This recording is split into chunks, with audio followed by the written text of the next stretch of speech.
Hey, I wanted to show you this great buy in University City. If you like dogs, if you like grandchildren, if you like little kids, and you want to live in a really easy to maintain 3-bedroom, 2-bathroom ranch right across from one of University City's greatest parks, check this out on Blackberry Place. Right across the street is Kaufman Park.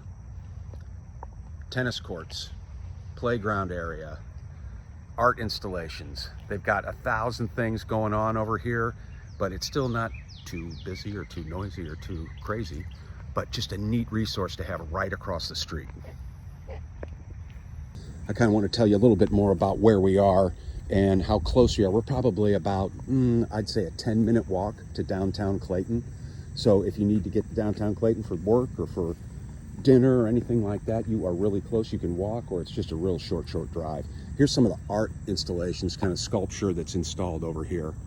What a neat spot. It's really well taken care of and a cherished jewel of University City. So as you can tell, it's a really quiet little street, and all of these homes are about the same in terms of floor plan and square footage and size. They're all 3-2s or maybe 4-2s, 4 bedrooms, 2 baths. 0 to 1 steps.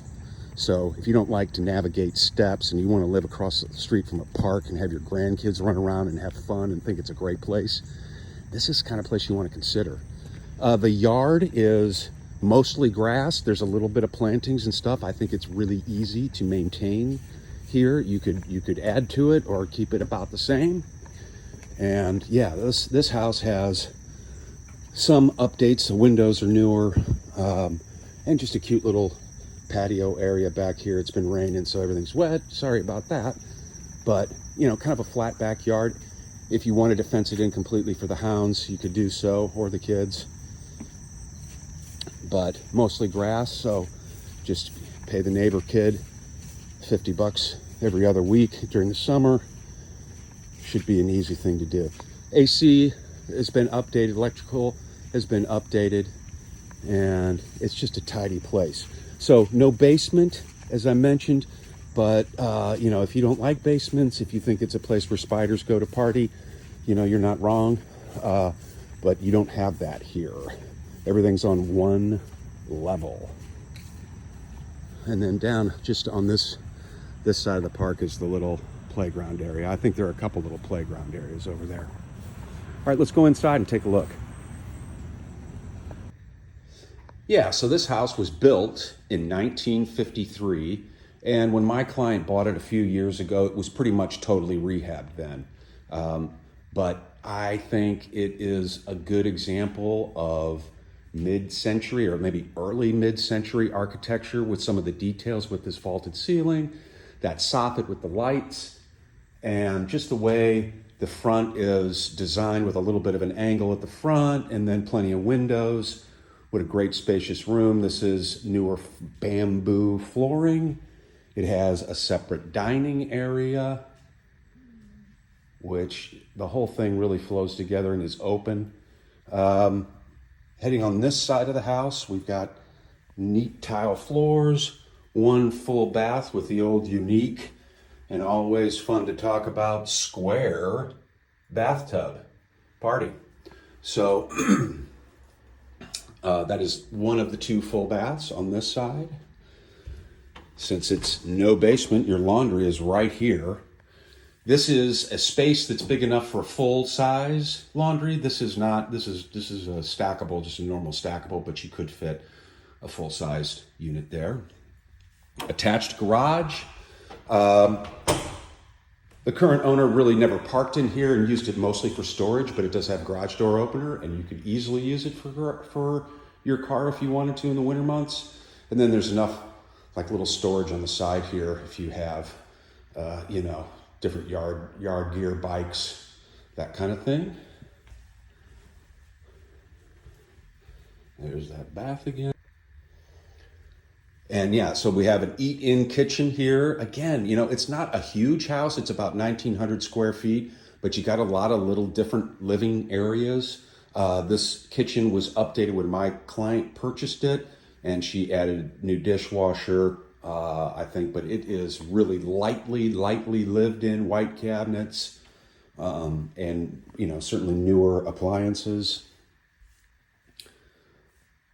newer lighting. And then it has a really pretty good sized pantry. You could almost put a desk in there, but don't. You can stock that full of cereal and all your canning goods. Sounds good. All right. Right off the back of the house, we have a great family room. It does have a wood-burning fireplace. She never used it, so, but definitely doable, and just a neat feel, kind of a mid-century feel with the brick fireplace, tongue and groove ceiling, and plenty of lights and windows. So it's definitely light and bright feeling. Brand new carpeting in this, but a cool extra family space or den area that you can access from both the dining room and the kitchen. So then split on the other side of the house are the bedrooms and another full bath. So front bedroom, I think that's probably a queen size bed. Clean bathroom with some updates. Bedroom number 2. Not bad. Show you the closet. Newer carpeting in here too, maybe brand new.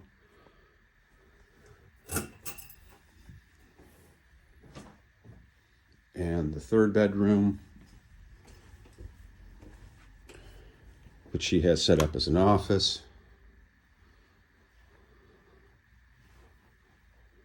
But decent closet, new carpet. One other thing that I think is really cool here is you got an attic fan. And a lot of people don't really maybe know what an attic fan is or what it does or why you'd want to have one. But let me just tell you, in August in St. Louis, after it's been baking hot all summer, you get a couple of cool days, you flip on that attic fan and you'll have fresh air all throughout your whole house in about 15 minutes. That's why I like them. I don't run them a lot, but when you need to get a new blast of cool fresh air in the house because it's been closed up all summer because of, you know, with AC running and hot temps, I do like that attic fan. Yeah, baby. So another kind of cool feature here is, like, let's say somebody's snoring a little too loud and you want to, like, privacy block it off so that, you know, somebody can get their rest and not wake everybody up. It's got these kind of cool French doors, and you can close those bad boys. And just gives you a little bit more privacy out here, you know, in the bedroom area. Keeps it a little quieter, a little bit more manageable. You don't see that in very many homes anywhere. But that's totally retro looking. Cool. Yeah, so that's this house on Blackberry Place. And I really like this street. If you don't like steps, if you have grandkids, you got little kids, you're just starting out, first time buyer, maybe a downsized situation, I think this really is worth strong consideration. Okay, that's 930 Blackberry Place in University City, right across from Kaufman Park. If you have any questions about University City and why it's a cool place to live, or how you might want to get your house ready for sale, I'm always available to talk. Thank you for watching, and we'll see you soon.